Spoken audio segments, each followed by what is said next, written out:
MS Dhoni सालों से team India के लिए मैच फिनिश करते आए हैं, लेकिन टीम को ज़रूरत पड़ने पर धोनी ने कई शतकीय यादगार और मैच जिताऊ पारी भी खेली है। एक ऐसी ही पारी साल 2009 में ऑस्ट्रेलिया के खिलाफ खेली थी, जिस पारी को देख कंगारुओं का दिल दहल गया था। धोनी ने उस तूफानी पारी को कंगारुओं के घमंड को अपनी आग की ज्वाला में भस्म कर दिया था, क्योंकि उस वक्त कंगारू की टीम दिग्गजों से भरी हुई थी और यही कारण था कि भारतीय टीम पहला मैच मात्र 4 रनों से हार जाती है। अब ऐसे में दूसरे मैच की शुरुआत होती है। दोनों टीमों के कप्तान टॉस के लिए तैयार होते हैं।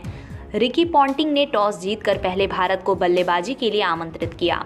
भारतीय पारी की शुरुआत करने सचिन और सहवाग की जोड़ी मैदान पर आती है और सहवाग अपने अंदाज में पहले ओवर से ही धावा बोल देते हैं और 2 बेहद शानदार चौके लगाए।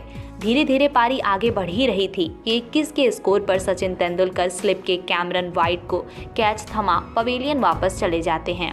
उसके बाद गौतम गंभीर मैदान पर आते हैं।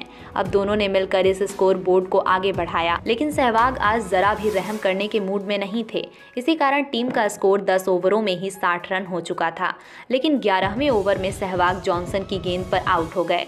उसके बाद युवराज सिंह आते हैं। आते ही तेजी से रन बनाना शुरू कर देते हैं, लेकिन वो भी जल्द ही अपना विकेट गंवाकर पवेलियन वापस चले जाते हैं।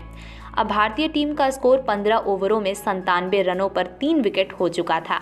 अब कप्तान MS धोनी मैदान पर आते हैं और गौतम गंभीर के साथ मिलकर पारी को आगे बढ़ाते हैं। गंभीर चौके लगाए जा रहे थे और सिंगल के साथ गंभीर अपनी 50 भी पूरी कर लेते हैं और फिर इन दोनों के बीच 50 रनों की पार्टनरशिप भी पूरी हो जाती है। उसके बाद भी ये दोनों खिलाड़ी कंगारुओं का क्लास लगाए जा रहे थे, शॉट पर शॉट खेले जा रहे थे। उसी बीच धोनी ने भी 50 रनों का आंकड़ा छू लिया। भारतीय टीम का स्कोर 32 ओवर में 200 रनों के पार जा चुका था और मात्र 3 विकेट ही गंवाए थे, लेकिन 216 के स्कोर पर एक मिसअंडरस्टैंडिंग की वजह से गौतम गंभीर रन आउट हो जाते हैं। गंभीर के चेहरे पर गुस्सा साफ दिखाई दे रहा था, क्योंकि गंभीर 76 रनों की एक बेहतरीन पारी खेल चुके थे। अब मैदान पर धोनी रैना की जोड़ी होती है। ये दोनों खिलाड़ी स्कोर बोर्ड को तेजी से आगे बढ़ाने का प्रयास करते हैं और फिर टीम का स्कोर 41 ओवरों में 250 रनों के पार जा चुका था। अब ये दोनों ही खिलाड़ी हर गेंद को चौकों छक्कों से डील कर रहे थे। ऑस्ट्रेलियाई गेंदबाजों के पास इन दोनों का कोई तोड़ नहीं था, क्योंकि ये दोनों ही बल्लेबाज मुंह तोड़ जवाब दे रहे थे। एक तरफ माही की मार सता रही थी तो वहीं दूसरी तरफ रैना कहर ढा रहे थे। अब MS धोनी ने एक लंबा छक्का जड़ अपना शतक तो पूरा किया ही, साथ में टीम के स्कोर को भी 300 रन के पार पहुंचा दिया और अभी भी इस पारी की 28 गेंदें बाकी थीं।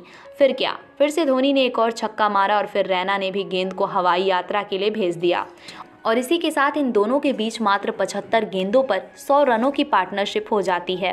अब कंगारू टीम के कप्तान रिकी पॉन्टिंग हताश, निराश, परेशान हो चुके थे। इन दोनों की मार से गेंदबाज भी पसीने छोड़ रहे थे।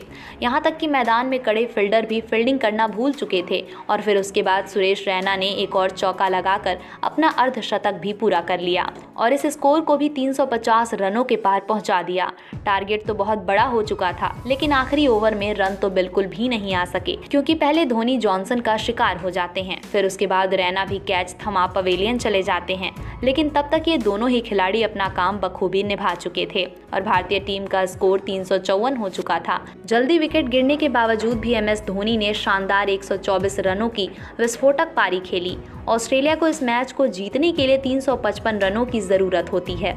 ऑस्ट्रेलियाई बल्लेबाज शेन वॉटसन और टीम पेन की जोड़ी मैदान पर आती है और पहले ही ओवर में वॉटसन ने एक चौका लगाकर अपने इरादे जाहिर कर दिए, लेकिन उनके साथी खिलाड़ी को प्रवीण कुमार ने बोल्ड कर कंगारुओं को पहला झटका दे दिया। उसके बाद कप्तान रिकी पॉन्टिंग मैदान पर आते हैं और वॉटसन के साथ मिलकर कुछ अच्छे शॉट लगाते हैं और इस स्कोर को 8 ओवरों में 40 रनों तक पहुंचा देते हैं, लेकिन ईशांत शर्मा की उछाल भरी गेंद वॉटसन का विकेट ले उड़ती है। फिर 11वें ओवर में प्रवीण कुमार ने भी रिकी पॉन्टिंग को आउट कर कंगारुओं को पूरी तरह से बैकफुट पर धकेल दिया। अब ऑस्ट्रेलिया टीम की शुरुआत भारत से मिलती जुलती थी। उसके बाद कैमरन वाइट और माइकल हसी की जोड़ी मैदान पर होती है और दोनों ने शानदार खेल दिखाया और हसी ने तो हरभजन को एक ओवर में लगातार 3 चौके लगा दिए। और उधर कैमरन वाइट भी शुरू हो गए। एक चौका तो जरूर लगाया, लेकिन हरभजन की गेंद पर रैना को कैच थमा देते हैं और ऑस्ट्रेलिया का स्कोर 21 ओवरों में 93 रनों पर 4 विकेट हो चुका था। लेकिन माइकल हसी अकेले एक तरफ से भारतीय गेंदबाजों को फोड़े जा रहे थे, बड़े शॉट खेले जा रहे थे और उसी के साथ उनकी 50 पूरी हो गई। अब माइकल हसी भारतीय गेंदबाजों के लिए काल बन रहे थे। उसी बीच धोनी ने रविंद्र जडेजा को गेंदबाजी पर ढकेला और जडेजा ने आते ही कमाल कर दिखाया। हसी को बोल्ड करके माइकल हसी ने 53 रन बनाए और अब यहां से ऑस्ट्रेलिया टीम को 91 गेंदों पर 195 रनों की दरकार होती है तो असंभव सा लग रहा था। लेकिन कंगारुओं की बैटिंग में गहराई तो बहुत थी। उसके बाद कंगारुओं ने कुछ चौके छक्के लगाकर अंतर को जरूर कम किया, लेकिन धोनी ने अपना दिमाग लगाकर शानदार फॉर्म में चल रहे मार्क को स्टंपिंग कर दिया।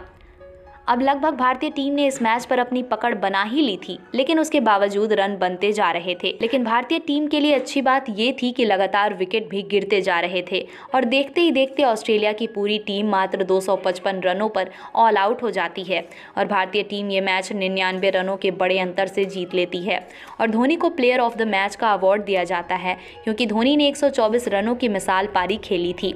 यदि आपको धोनी की ये पारी पसंद आई हो तो वीडियो को लाइक ज़रूर कीजिएगा और अभी तक चैनल को सब्सक्राइब नहीं किया है तो ऐसे ही मज़ेदार वीडियो देखने के लिए चैनल को सब्सक्राइब भी कर लीजिएगा।